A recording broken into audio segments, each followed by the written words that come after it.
काय करावं मायला, रुको जरा. कारखान्याला गेलो ती तिकडच असलं काम. बात तो सही है. इकडं आता लाकडं तोडाय आलोय तर इकडं हे असलं काम.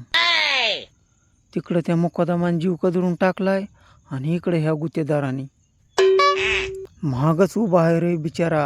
माझ्या खांद्याचे तर नुसते सालटी गेलीत रे बाबा ह्या लाकडं वाव. कारण नरेंद्र मोदी है. पण मायला हे गुत्तेदार चांगला बी वाटतंय, खाया पिया जपतय, बात तो सही है. गाडी आहे फिरायला. पण मला घरचीच आठवण येईल मायला. बर पळून जावा तर चारी बाजूने जंगल आहे, उभाच या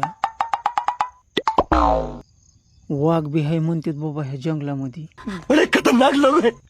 बर पळून बी जावा तर तिकिटाला पैसे बी नाहीत. मायला माहित दिमागच चला नाही रे बाबा. असं करतो आता. उससे मेरा क्या फायदा. साहेबाला म्हणतो, साहेब माझ्या बायकोचं लय दुखायलंय राव, चला गावाकडं. और अभी तो रुको, क्लाइमैक्स अभी बात. मायला असाच पिल्यान करावं लागन मला काहीतरी. अच्छा तेव्हा गावाकडे जाणं होईन. ठीक है, समझ गया. साहेबाला घोलीतोच रे बाबा आज. आला काय गुत्तेदार.